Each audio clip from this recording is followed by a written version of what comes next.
Deuxième journée pour cette 37e édition du Festival des Francopholies de La Rochelle. Et cette fois-ci, je ne suis pas avec n'importe qui, puisque voilà, Barbara Pravi. Merci beaucoup d'avoir pris le temps de répondre à nos questions pour Onis TV. Pour la faire brièvement, tu es arrivée l'année dernière deuxième au concours de l'Eurovision. Cette année, tu as été révélée artiste féminine de l'année aux Victoires de la musique. J'aimerais qu'on revienne tout d'abord brièvement sur cette aventure qui était l'Eurovision. Je voulais savoir comment tu l'as vécue. Bah, je l'ai bien vécu, écoute, je suis encore en vie. Non, c'était intéressant. Humainement, psychiquement, enfin, tout ça, c'était énorme. C'est 6 mois de préparation, c'est 12 jours sur place, en plein Covid.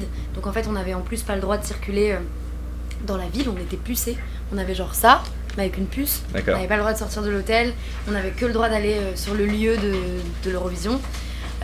Après ça ressemble à un Big Brother is watching you en grandeur nature quoi, donc c'est très intéressant, mais c'est génial. Moi ça m'a changé la vie, donc si tu veux, ça m'a changé la vie. Et puis j'ai réussi à faire ce concours là qui est un concours super populaire dans le sens très formaté quoi, en ne l'étant pas du tout et en imposant vraiment tout ce que je voulais faire, donc du coup la folie. T'es quand même arrivé deuxième, c'était pas arrivé depuis 91. Pour oui, un artiste absolument. français, ouais. Ce qui est quand même en soi une très belle victoire.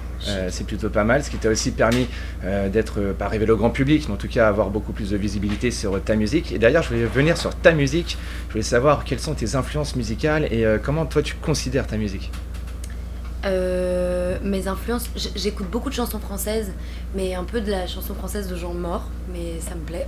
J'écoute beaucoup Aznavour, Brel, Barbara, beaucoup pour les mots. Et les arrangements, je trouve qu'il y a des choses vraiment, c'était très généreux quoi, et puis ça savait jouer. Après, j'écoute énormément de musique, donc c'est difficile à dire. Ce qui est sûr, c'est que pour les textes, je suis très influencée par cette période-là. Maintenant, il y a beaucoup de gens que j'aime énormément. Je trouve ça formidable qu'en France aujourd'hui, on est quasiment que des femmes en tête d'affiche. Tu vois, regarde, ce soir, c'est Juliette Armanet et Angèle, ouais. C'est quand même génial. Il y a Oshi et Poupie juste avant, enfin c'est quand même très très chouette. Voilà, quelle était la suite de la question? Eh ben, tu aimes les mots, justement, la langue française. Quel est pour toi ton mot préféré, celui qui va te définir le plus? Oh, c'est impossible. Franchement, si tu veux un exemple, ma boîte d'édition s'appelle Soleil Soleil. Je crois que ça résume pas mal ce que je suis. Mais sinon, j'ai pas de mots préférés. J'aime tellement les mots, je lis tout le temps. Et puis j'aime écrire, donc j'aime tous les mots, je crois. On te compare... Farfelu. Farfelu? Ouais, farfelu. Aujourd'hui, ce sera farfelu. J'aime bien farfelu, ça va. On te compare souvent à Edith Piaf. D'ailleurs, tu le dis, tu roules les airs sans le faire exprès, et c'est tant mieux. Comment tu prends cette comparaison, toi? Je la prends bien, mais en fait, ça me fait rire parce que les gens sont toujours obligés de comparer les gens aux autres. Et je trouve ça drôle et sympathique, et un petit peu dommage aussi. On comparait beaucoup Stromae à Brel, alors qu'en fait, il a pas grand-chose à voir, si ce n'est qu'il est belge et qu'il a des longs bras.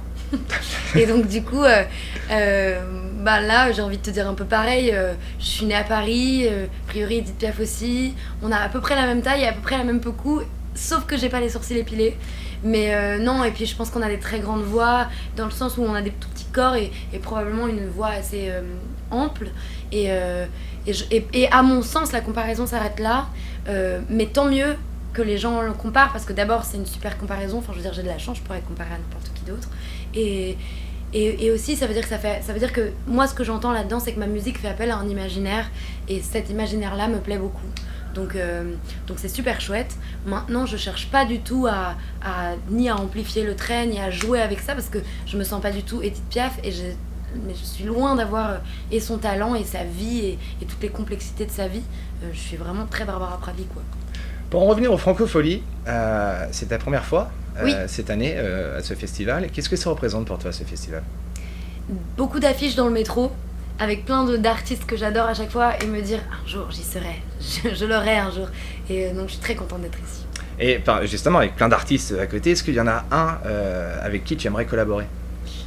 Ou une d'ailleurs? Il y a beaucoup de gens avec qui j'aimerais collaborer.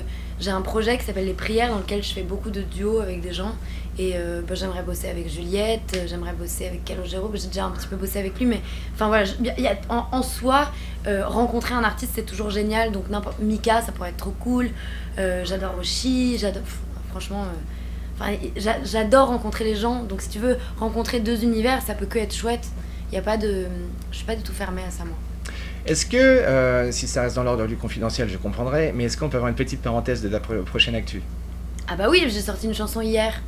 Elle s'appelle 365, elle est super bien, vous pouvez aller l'écouter. En plus, elle bouge pour une fois. C'est pas On mettra le lien d'ailleurs. Ah ouais, c'est pas du tout une chanson qui déprime, donc c'est bien. En concert, elle marche grave. C'est un bilan un peu de cette année. Il y a un petit peu d'électro pour une fois, donc c'est cool. Et la suite, écoute, je vais pas tarder à commencer à écrire un 2e album, hein. Mais je suis en tournée jusqu'en 2023, mars, donc j'ai le temps. Voilà. Moi, j'ai pour habitude de finir mes interviews en offrant à la personne que j'interviewe 30 secondes carte blanche. Donc tu as 30 secondes carte blanche pour dire et faire ce que tu veux.